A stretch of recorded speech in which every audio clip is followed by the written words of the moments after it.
Aren't to get sleepy, where we listen, we relax, and we get sleepy as always. I'm your host, Thomas. Thanks for tuning in tonight. Vanessa will read to us as we're transported to the fairy tale world of Hansel and Gretel, but this time their adventures. We'll be happy from the woodcutter's cottage to the gingerbread house and back again. And their tale is a good reminder to slow down and appreciate sharing the sweetest parts of life with our loved ones, something I certainly hold dear particularly. At this time of year, now get settled in a comfortable position, relaxation way you can breathe freely and fully. Music allow your limbs to stretch and lengthen, feeling any tension in them just melting away. Music once you are settled and ready. Begin to imagine your body surrounded by a radiant light, warm and glowing as you breathe in. Draw that light into your body, feeling its glow within. The deeper you breathe, the more the light fills every single part of you. One breath at a time, you are enriched by this radiant glow. Music, it feels like energy, like a natural source of healing, full of nourishing warmth. Music clears you of all worries, comforts, and negativity. Foreign, you can glow within, and everything in the outer world will notice it too. So embrace it, believe it, and smile. Music with a greater sense of peace, warmth, and relaxation. It's time for our story. Music, imagine a cottage very deep in the woods. It's nestled in a hollow where the snow is falling heavily. This is where our story begins. Story. Once upon a December, deep in the furthest reaches of the forest, a woodcutter and his family sat down by the fireplace to eat a vegetable soup for dinner. The children's mother made all their meals with love, but even her skill could not hide the fact the soup was nothing but a thin concoction of potatoes and onions. It had been a lean year, and the family had to live very simply. Their little house was just one big room, and it was simply made. It had wooden shingles on the roof. There were small windows with shutters on each wall, and there was always smoke curling from the chimney as long as the weather was chilly. Although their home was humble, it was kept neat as a pin. Their mother always said that the advantage to living in a small house was that it was easy to keep it clean. And so it was. On any given night, the woodcutter, his wife, and their two children, Gretel and Hansel, could be seen sharing their dinner around the table by the fire. Music, any visitor who might have happened by would have looked into the frosty window of their home and seen a happy family talking and laughing.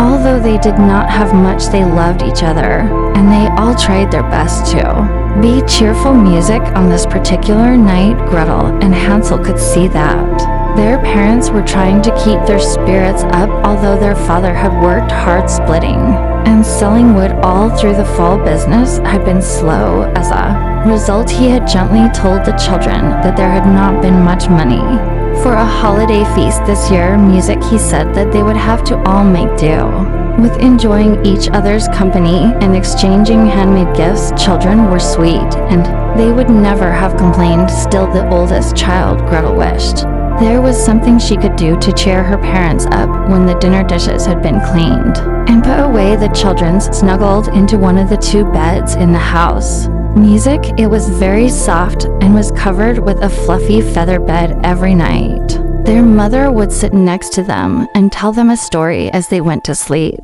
It was Gretel's favorite time of day. Music, on this December evening, their mother asked them, "Have you ever heard the story about the gingerbread witch?" Hansel's eyes grew wide. He shook his head earnestly. Gretel said that they had never heard this story, and that their mother must tell it very well. Their mama nodded sagely. "Now listen closely, for this is a very important tale." Then she began, "Long before I was born, my great-grandmother, whose name was Hilda, lost her way in the woods and had a very surprising adventure. She had wandered away from her parents while they were picking berries, and when she realized how far she had gone, it was already too late. She called out to them, but she received no answer. Now Hilda was a child of the forest. He could find her way around. Music, she knew what things were edible and which were not. She knew how to find a stream to drink from. The best she could do was try to guess where she was and walk in the direction of her home. So she picked her way through the brush, over streams, and around rocks trying to find a path musical ass. She seemed to only go deeper in the woods eventually. Because it was getting dark, curled up under a tree and went to sleep, Hansel interrupted wide-eyed. She slept in the forest, he asked. His mother nodded seriously, then she continued when she awoke. In the morning, she thought she saw a house up ahead. She pushed her way through the trees. And what did she find? Their mother paused dramatically. They waited. It was a house. But it was made entirely of gingerbread. The children were open-mouthed. Hanging on her every word, a lady came out of the house and asked Hilda if she needed help now. Of course, Hilda was a sensible girl and didn't usually talk to strangers music. But she was in a real predicament and hoped that this strange lady would be able to tell her the way home. She was in luck because the lady in the gingerbread house called out to the forest and a deer appeared. She told Hilda to follow the deer and it would take her back to her parents. But first, she gave her some warm gingerbread to eat so that she would be strong for the journey. My great-grandmother said it was the most delicious gingerbread she had ever tasted. The deer did faithfully show her the way back to her cottage. When she told her parents where she had been, they thought she had imagined the story and that she had wandered home by sheer luck. Nonetheless, she always insisted that the gingerbread witch was real. With this, their mother nodded and winked to show the story was over. Music. Hansel was asleep. Gretel snuggled down deeper into the pillow and closed her eyes, saying, "Good night, Mama." Her mother kissed her on the forehead and blew out the candle, disappearing into the shadows on the other side of the cottage. As fire crackled lazily in the background, she imagined Hilda's wanderings and what the gingerbread house must have looked like. It wasn't long before the girl felt herself sliding blissfully into sleep. Music in the very early gray hours of dawn. Gretel awoke to a beautiful snowfall outside the window, shaking her brother gently awake. She whispered, "Hansel, let's go out and build a snowman." She and her brother pulled their coats and boots on over their pajamas, fetched their hats and mittens, and quietly let themselves out of the house. The sky was filled with the gently drifting flakes, each so large it was like a confection. Gretel put out her hand and watched the snowflakes land on it, melting when they touched her skin all around them. Forest radiated a profound stillness, kind that only comes with a blanket of fresh snow. Before they could start their snowman, the children knew they needed something: stones for the eyes, sticks for the arms, and perhaps a pine cone for the nose. They trooped off into the woods and began roaming about. Each time one of them found a proper stick, the other child would suggest there might be a better one. In this way, they wandered quite far from their cottage. As the sun began to rise, by the time Gretel realized they had lost their way, it was too late. Not only had the snow covered their path behind them, but it had transformed the appearance of the woods they usually knew well. Wearing its sparkling winter garb, the forest was suddenly a foreign place to them. It was icy, brilliant, and beautiful, and also without any familiar landmarks. Trying to be brave, Gretel took Hansel by his mittened hand. She attempted to choose the right direction, but without much success. As they walked there, boots crunched ever so softly into the unmarked expanse of the sugary snow, leaving tracks behind them that were quickly covered.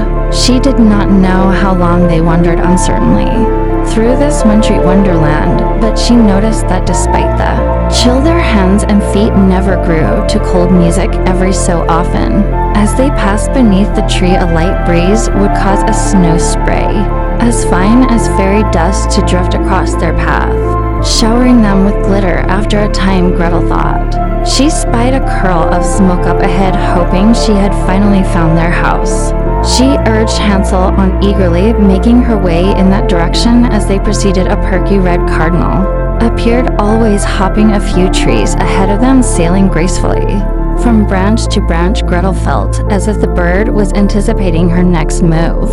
It was unclear whether she was following the cardinal or if the bird was following them. Either way, it was comforting to have a friend along. A clearing appeared ahead, and Gretel's eyes grew wide. Music. Standing in the middle of it was a cottage that seemed to be made entirely of gingerbread. Its walls were the color of cinnamon, and its charming peaked roofs were iced with snow as fluffy as frosting. It was from the chimney of this house that the smoke had been curling. The cardinal perched on top of the roof and cocked its head at the children as if to say, "Now, then we have arrived." Gretel was hesitant to approach this very odd cottage, but she looked at Hansel with his trusting gaze and knew that she needed to ask for help. Not only were they properly lost at this point, but they had both missed their breakfast. Her stomach rumbled as she thought about how long it had been since they'd had their vegetable soup the night before. Perhaps the people who lived in this house could spare them some bread and point them in the direction of their home. Gathering her courage, Gretel walked up the snow-covered steps to the gingerbread house and knocked lightly on the door. Within moments, a tiny little peephole opened above her head, and a bespectacled eye peeked out. Feeling she must announce her business, Gretel spoke up. "Hello. We are lost and wondered if you might be able to help us." Within seconds, the peephole swung shut. The entire door opened to reveal a kindly-looking lady. Although her cheeks were rosy and her brown eyes twinkled with merriment, her gray hair revealed that she was of a grandmotherly age. She was comfortingly plump and wore a long blue dress and a bright red checkered apron, which was covered in flour. "My children," she said, "please come in. You are just in time." Music. With that, she stepped aside and motioned for them to enter as if she had been expecting them. Gretel had already decided that she would accept help from this jolly lady, and some incredible smells were beckoning from inside the house. She nodded her thanks, pulling hands full with her into the kitchen, and oh, what a wonderful kitchen it was. A tea kettle whistled on the stove. Next to it, something that smelled like fruit was bubbling away in a pot with a handle. Cheerful curtains, printed with little red berries, framed the window, through which Gretel could see the snowy landscape of the garden. Oven in the wall appeared to be baking something that smelled like warm sugar. In the center of the kitchen was a large wooden table that was covered with containers of flour and colorful sprinkles. In fact, flour was scattered across the entire tabletop, and a nearby rolling pin indicated that dough had recently been made there. This was a very busy place. Gretel only had a moment to take all of this in, as Hansel stood before a sheet of cooling chocolates. Obviously wishing he could have won, the lady spoke again. "You can't imagine how much I need your help.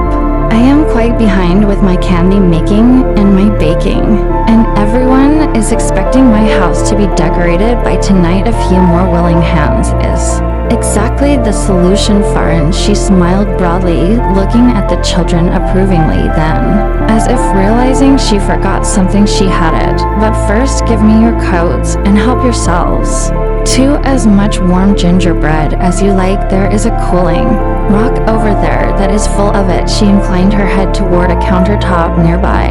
The children handed her their damp coats, hats, and mittens, and a walk to the countertop in their pajamas.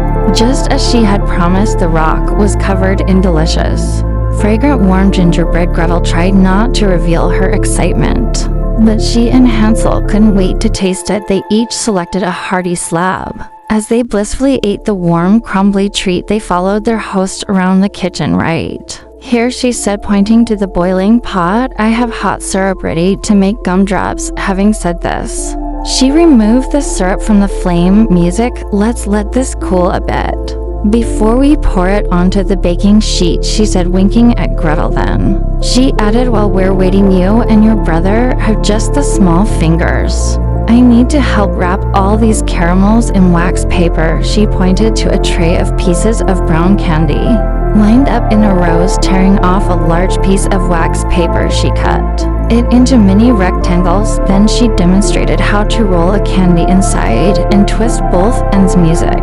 Gretel nodded. This looked easy, while Gretel and Hansel dutifully began wrapping the mini caramel candies. The kindly lady opened the oven door.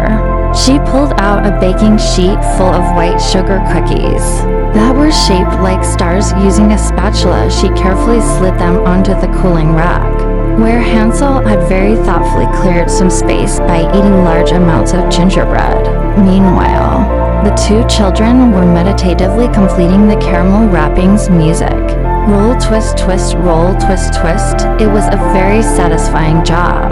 And soon all the candies were piled like little presents.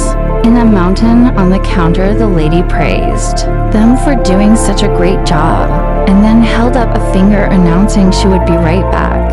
As the children waited, she bustled through a small door nearby and disappeared. They looked at each other in bewilderment, wondering where she had gone. They did not have to wait long. Soon she had returned with a tray covered in a huge slab of brown toffee. Turning to Hansel, she looked at him appraisingly. I need a person just like you to break up all this toffee into bite-sized pieces. Can you do that? Nodding with delight, Hansel took the heavy wooden spoon she offered, following her to the large table. Music. Then, with childish abandon, you brought the spoon down firmly all over the tray, causing the toffee to fragment. The lady brought her hands together in applause. Then she handed him a bowl and told him to put all the toffee inside.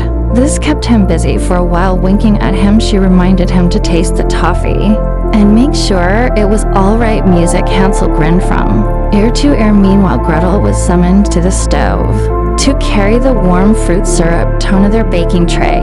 She paused briefly, inhaling its bright, delicious scent under the lady's helpful eye. She was told to pour the syrup into the tray so it could firm up. Once that had happened, the lady explained they'd be able to separate it into gumdrops. Looking at Gretel with a serious expression, the lady said, "This is my most important house decoration." Gretel stared at the baking sheet with wonder. Were they really going to put these on the house? She couldn't wait to see what all the other treats were, for Hansel announced that he was finished collecting the toffee. The fact that he was chewing showed he had also dutifully tasted it. Their host expressed her appreciation and asked him if he was good at decorating sugar cookies. When he nodded, the lady handed an icing bag to Gretel and told her to ice the cookies using the red frosting inside. Then she handed a bowl of multicolored sprinkles to Hansel. His job was to put the finishing touch on the iced cookies. Music. The two children took to their task with concentrated effort, decorating the cookies with skilled work, and Gretel was proud to see her cookies get prettier. After just a few small mistakes, they worked slowly and carefully as Gretel got better and better at the motion of tracing the cookie with frosting. The kitchen was very quiet, except for the sound of their host putting something new and mysterious on the stove. Music. The fire crackled warmly in the corner, and the children were filled with a sense of purpose and well-being amidst the lovely smells of the baking and the candy. They beautifully iced every single cookie. When they were done, the ladies said they must of course each try one just to be sure. Music. The children selected one sweet morsel each and spent a heavenly couple of minutes taking small bites. The sugar cookie crumbled in their mouths with each bite, and the soft frosting was the perfect touch. Wiping a bit of frosting off Hansel's nose, the lady told them they were almost done with their work. However, a couple of important jobs remained. Disappearing once more behind the door, she returned with a bowl of apples, some wooden sticks. She told the children to put a stick in each apple, leaving a few inches to use as a handle. While they completed this task, she busied herself cooling the syrup she'd made on the stove. Once the apples were lined up like little soldiers on the baking tray, their sticks standing upright, the lady took one and demonstrated the next step. Music. Telling them to watch closely, she dipped the apple in the pot, whirling it around in syrup until it was completely covered. Then she carefully set it on the baking sheet to cool and harden. The first candy apple had been made. Gretel and Hansel got to work on the rest of the apples, laughing quietly at the drips they made here and there. It didn't seem to matter at all to the nice lady. She appeared pleased with their work and busied herself nearby. She had returned to the tray of gumdrop jelly. Now she was turning it out of the baking pan and onto a cutting board while they twirled and dunked their apples nearby. She carefully cut the gumdrops in regular-sized pieces and set them aside. Music. When the children were finished with all the apples, they admired their accomplishment. The brightly colored treats were all standing neatly. Slowly cooling the apples would be ready in a Few minutes meanwhile, the lady asked them to help with one more kitchen job, music. Dredging the gumdrops in sugar, she showed them a bowl full of sugar. Placing a few gumdrops in the bowl at a time, she lightly shook and tossed until the jewel-colored candies were dusted with sweetness. Music. Children tried next. Then they carefully arranged the gumdrops on the cooling rack to sit for each candy to have the perfect coating. It was important not to rush music. The children took their time and made sure that no gumdrop was less than perfect, of course. When Gretel and Hansel were finished, they were told to taste a candy each. Gretel popped one in her mouth and chewed with the light gooey soft and sweet. These might be her favorite, she thought, peering out the window. Gretel could see that the afternoon was growing late. They had spent the better part of the day in a cozy kitchen making treats. Music. Her thoughts were gently interrupted by an announcement from their host. However, before it was dark, the lady said they had to get the goodies outside for her guests. Gretel couldn't imagine who would be coming here in the middle of the forest, but she was happy to help wrapping each of the candy apples in plastic. The lady instructed the children to stick one at a time in the ground lining the front path. With them, Gretel and Hansel did this, taking care to make sure their rows were straight. The effect was very festive, handing them a bowl with all the gumdrops. Next, the lady told them to use the candies to outline all the windowsills. They completed this decorating task with equal attention, happily licking the remaining sugar off their fingers when the bowl was finally empty. Their next job was to cover a nearby evergreen tree with sugar cookie stars. Music. Carefully resting the cookies in the tree branches, two children made the tree very pretty, reaching as high as they were able to. Music. There were enough sugary stars to cover the entire evergreen, and they were delighted with the results. Last of all, their host told them to take all the wrapped caramels and fill the bird bath with them. This was very easy to do. Bird bath was soon spilling over with merry little white candies. The lady praised them for their work and told them that she could never have finished on time without their help waving them inside. She told them to sit at the table and proceeded to pour them each a large cup of thick hot chocolate from a pot on the stove. When both mugs were full and steaming, she popped several marshmallows in each one. Children inhaled deeply, enjoying the decadent smell of cocoa and melting marshmallows. Sipping their drinks reflectively, they realized that they would soon have to face the return journey home. Gretel asked the woman if she had any idea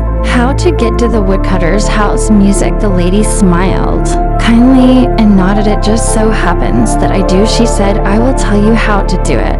When you are ready to leave, my friend, the cardinal will show you the way to a large pond. When you get there, a swan will be waiting. It will allow you to float across the pond on its back. Music. When you reach the other side, your home will not be far. The children were so happy that they would be able to find their way back to their parents.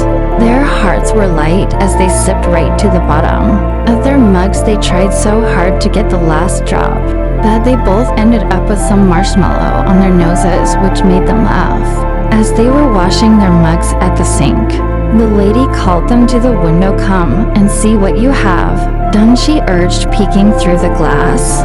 They saw something amazing. Animals of the forest had arrived and were taking little treats from the house. Gumdrops, toffees, and candy apples were being removed and disappearing into the woods. Dear birds, squirrels, and chipmunks walked and hopped through the yard, delighting in their sweet plunder. Music.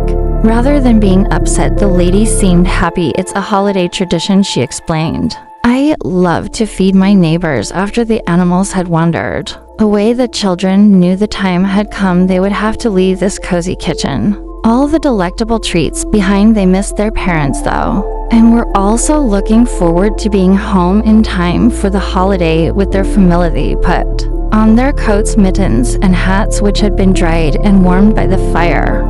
As they were buttoning up, the lady appeared with a basket full of gingerbread and treats. Handing it to them, she wished them a safe journey, and if you would like to help me again next year, she confided, I could use your wonderful help. Smiling at the two, she ushered them out the door. where the red cardinal was waiting perched on the edge of the bird bath. Seeing that his 2 charges had arrived, a cardinal rose into the air and lit atop the branch of a tree nearby. Gretel knew that they must follow him. Cradling the basket of goodies, she turned and waved to the lady at the gingerbread cottage, who responded in kind and then quietly disappeared into her charming little house. Taking her brother's hand, Gretel followed in the direction in which the cardinal had gone. The afternoon light was golden over the sparkling white snow, and their shoes made a light crunching noise as they ventured back into the woods. As they walked, fat flakes began falling all around them. The forest was silent and beautiful. As they made their way between heavily laden trees, they just kept following their feathery red friend, who led them through the sugar-dusted woods. After about an hour of steady walking, they came to a large pond, just as the lady had said. The cardinals stopped on the bough of a nearby tree and stayed put. As Gretel scanned the horizon, she saw an enormous white swan swimming in their direction. She knew this was the one the lady had told them to expect. The stately bird floated gracefully to the shore near their feet and waited, with Hansel feeding himself first. The children gently perched themselves on the elegant swan, cradling their basket in front of them as their escort swam smoothly out onto the water. Gretel peeked over her shoulder if you watched the flaming red cardinal fly off into the woods. They floated across the glassy water as heavy flakes continued to drift silently around them. Gretel reached down and trailed her finger in the water was ice cold. Although the pond had not yet frozen over, she was grateful to be warm and dry in the downy feathers of the swan. In fact, she realized how very tired she was from their journey and their day of baking and candy making. Gretel was so very sleepy she thought she might rest on Hansel's shoulder. Closing her eyes for just a moment, when Gretel opened them again, her head was still on Hansel's shoulder. However, instead of downy swan feathers, she found she was cradled by her own soft white featherbed. Cheerful fire crackled nearby, and she could hear her mother softly humming a tune while she made the morning coffee. Sitting upright in bed, Gretel looked around with confusion. It had all seemed so real, but now she knew that her adventures with the gingerbread witch just been a dream.